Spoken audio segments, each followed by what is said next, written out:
Syukuro ददाति सौंदर्यम श्रृंगारम च दाम्पत्यकम। यानी कि शुक्र ही आपके जीवन में सौंदर्य, सृष्टि, श्रृंगार और आपको दाम्पत्य सुख देता है, दाम्पत्य रस देता है। बिना शुक्र के ये संभव नहीं है।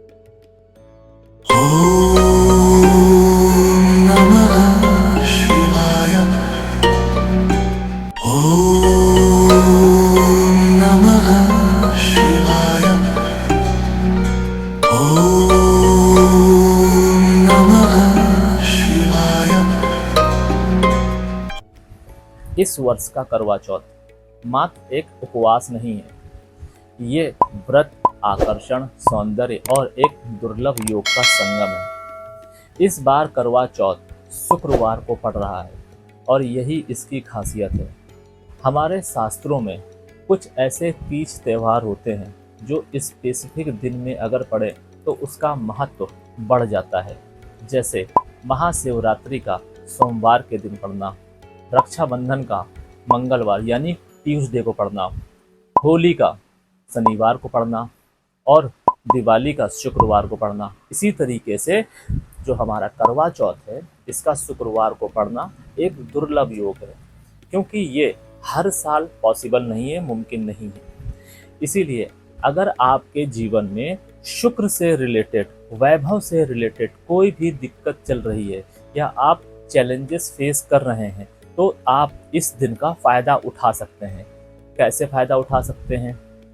इस दिन आपकी पत्नी या अगर आप महिला हैं तो खुद आप प्रभु के प्रति समर्पित होते हैं, व्रत करते हैं। और ये व्रत, जैसा कि आप लोग जानते हैं, भाव और समर्पण का है।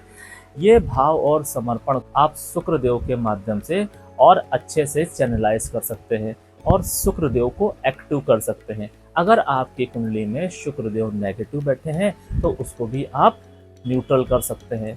आपका भाव ही ये बताएगा कि किस तरीके से आपके जीवन में शुक्र की उपस्थिति है।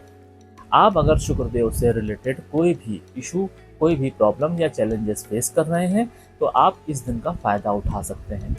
आज के वीडियो में आपको पता चलेगा कि करवा चौथ जो शुक्रवार को पड़ता है उसका फायदा आप कैसे उठा सकते हैं। Welcome celestial seekers to the cosmic journey where the stars align and destinies unfold. मैं यहाँ हूँ ताकि ब्रह्मांड के रहस्यों के माध्यम से आपको गाइड कर सकूं और ज्योतिष के ज्ञान से आगे का मार्ग प्रकाशित कर सकूं। करवा चौथ, जैसा कि अभी मैंने आपको बताया कि ये वाला करवा चौथ कुछ खास है क्योंकि ये शुक्रवार को पड़ रहा है। अब इसमें करना क्या है वो मैं आपको बताता हूँ और किस तरीके से आप अपने जीवन में अपने लिए और अपने पति के लिए शुक्र को सस्टेन कर सकते हैं, पॉजिटिव कर सकते हैं। और अगर आपकी कुंडली में शुक्रदेव पॉजिटिव होकर बैठे हैं तो उनको और बली कर सकते हैं, जिससे आपके जीवन में हार्मनी आए, वैभव आए, लग्जरी आए और उसका आप भोग भी कर पाएं। शुक्रदेव हमारे जीवन में एक ऐसा हिस्सा संभालते हैं या रिप्रेजेंट करते हैं जिसका अगर आपके जीवन में उपयोग नहीं हुआ तो आपका जीवन उदासीन हो जाता है।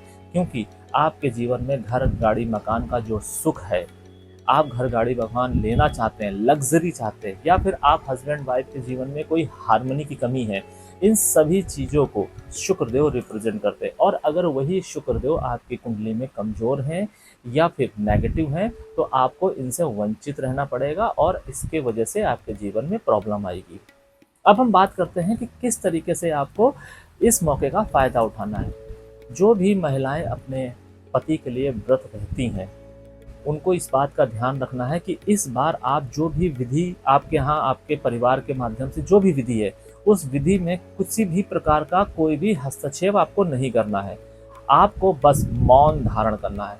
बस आप सुबह नहा धो के व्रत के लिए रेडी हो जाइए। उसके बाद आपको बोलना नहीं है। जब आप सुबह उठे तो सुबह उठने के बाद आपको एक शब्द भी नहीं बोलना है। कब तक नहीं बोलना है? जब तक आपका पूजा ना हो जाए। शाम को चांद को देख के जो आप पूजा करते हैं उसके बाद ही आपको बोलना है। और पहला शब्द क्या बोलना है अपने पति से वो भी मैं भी आपको बताऊंगा। वो शब्द क्या होगा वो भी मैं आपको अभी बताता हूँ और किस तरीके से ये पूरा रिचुअल आपको परफॉर्म करना है। आपके घर में, आपके परिवार में जो भी रिचुअल है, जिस विधि से पूजा होती है, आपको वही रखनी है। आपके घर में जिस फॉर्मेट से होता है वो रखना है, पहनने ओढ़ने से लेके जैसा भी है। बस आपको इसमें अपने मौन को इंक्लूड करना है, शामिल करना है। आपको मौन रखना है। पूरे दिन आप मौन रहिए, आपको बोलना बिल्कुल नहीं है, क्योंकि जब आप मौन रहते हैं तो आप एक ऊर्जा कंटेन करते हैं अपने साथ में, और ये व्रत के साथ में इस ऊर्जा का जो प्रभाव होता है वो कई गुना बढ़ जाता है। अब आपको क्या करना है, मान लीजिए आपने पूरा दिन व्रत रख लिया, जो भी विधि विधान है आपके घर का, उसके बाद जब आप शाम को पूजा करने जाते हैं तब आपको क्या करना है, सबसे पहले जो भी आपकी विधि है आपके आपके परिवार के हिसाब से आप वो विधि कीजिए। उसके बाद जब आप अपने पति से मिले, सबसे पहले मिलते हैं, तब आप उनके सामने जब आप जाएं चांद के बाद दर्शन करने, जो कुछ लोग चांद के साथ ही दर्शन करते हैं अपने पति के, लेकिन जो भी समय आप अकेले बिताए, यानी कि जो आप छत पर पूजा करते हैं वो आपने कर ली, जो आप अपने घर में करते हैं वो आपने कर ली। उसके बाद जब आप अपने पति से मिलने जाएं, आप अपने कमरे में या कहीं पे भी एकांत में, तब आपके मन में एक भाव होना चाहिए कि हे पतिदेव, आप ही मेरी जीवन है, आप ही से मेरा जीवन संपूर्ण है। इस तरीके का आप भाव रखिए और अपने व्रत को तोड़वाइए। आपको व्रत चांद के सामने नहीं तोड़वाना है, आपको वहाँ पे पूजा कर लेनी है, और ये भाव आपको अकेले में करना है। अपने मन ही मन में ये भाव रख के पति देव के सामने बैठिए, या आप खड़े रहिए, जैसे भी आपको कन्वीनियंट लगे आप कीजिए, और अपने पति से अपना व्रत तोड़वाइए। उसके बाद आपके जो पति देव हैं वो आपके चरणों में बैठें, मतलब अगर आप बेड पे या फिर सोफे पे या फिर किसी भी चीज़ पर बैठे हैं तो वो चरणों में बैठे और आपको पायल पहनाएं। ध्यान रखिए कि ये पायल पहनाना अति आवश्यक है। क्यों? क्योंकि जैसा कि आप लोग जानते हैं कि चांदी शुक्रदेव और चंद्रदेव दोनों को रिप्रेजेंट करते हैं। चंद्रदेव जो होते हैं वो भी चंद्रदेव और शुक्रदेव दोनों को रिप्रेजेंट करते हैं। इसलिए जब भी आप शुक्रदेव को अपने कुंडली साथ अलाइन करते हैं तो चंद्र को प्लीज करना अति आवश्यक है, और जब आप चंद्र को अलाइन करते हैं तो शुक्र को भी प्लीज किया जाता है, डायरेक्ट या इनडायरेक्ट वे में। इसलिए इस बात का आपको अवश्य ध्यान रखना है कि चांदी की पायल अगर आप नई है आपके पास में तो अति उत्तम, नई नहीं है तो आपके पास पुरानी है तो उसको साफ करके अपनी पत्नी को आप पहनाइए, और ये भाव रखिए कि आप मेरे लक्ष्मी हैं। उस दिन आपको पत्नी वाला भाव नहीं रखना है, उनको प्रायोरिटी देनी है लक्ष्मी स्वरूप के रूप में। सबसे पहले वो लक्ष्मी है, उसके बाद वो आपकी पत्नी है।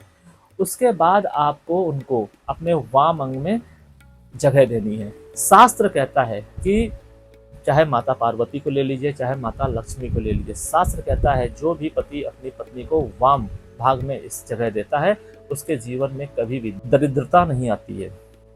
तो आपको इस बात का ध्यान रखना है। साथ ही आपको ये भी ध्यान रखना है कि रात में आप जैसे भी रिलेशन, अगर आप अपने पार्टनर साथ रिलेशन इस्टेब्लिश करना चाहते हैं तो उसकी भी एक विधि है जो अभी सोशल मीडिया में बता पाना थोड़ा सा टफ है। उस भाव के हिसाब से अगर आप चीज़ें करेंगे तो आप शुक्रदेव को अपनी कुंडली के साथ अलाइन कर सकते हैं। दूसरी चीज़, आपको इस करवा चौथ के दिन और रात में अपनी पत्नी को लक्ष्मी स्वरूपा के तौर पे रखना है, उसी स्वरूप में उनको पूजना है।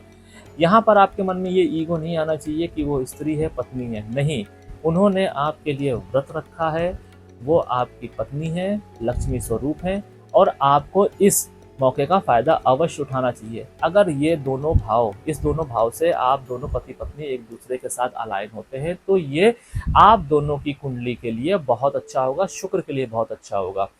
और इस माध्यम से आपके जीवन में अगर शुक्र देव से रिलेटेड कोई भी प्रॉब्लम आ रही होगी, कोई भी दिक्कत आ रही होगी, तो उसमें शांति मिलेगी और आपके जीवन में एक प्रशस्त मार्ग सशस्त होगा, और आपको इसका फायदा उठाना चाहिए। अगर आपको यहाँ तक कुछ ऐसा है जो समझ में नहीं आया है तो आप हमसे कमेंट के माध्यम से पूछ सकते हैं। बहुत सारी चीज़ें इसमें ऐसी हैं जो अभी मैं सोशल मीडिया में डायरेक्ट फॉर्म में नहीं बता सकता हूँ, लेकिन आप स्पेशली आप हमसे कांटेक्ट करके मैं आपको समझाऊंगा कि आपको किस तरीके से चीज़ें करनी है। ये मैं इसलिए कह रहा हूँ कि कुछ मंत्रों का जाप है जो अगर मैंने अभी आपको बताया, हो सकता है आपको समझ में नहीं आया, वो सेंसिटिव मंत्र हैं, और वो मंत्र आपने अगर गलत कर दिए तो उसका नेगेटिव प्रभाव भी हो सकता है, और उस मंत्रों के माध्यम से ही आगे की चीज़ें पॉसिबल है। क्योंकि अगर वो मंत्र नहीं होंगे, एक फॉर्मेट होता है हर एक चीज़ का, तब तक वो चीज़ें आपके जीवन में कार्यरत नहीं होंगी।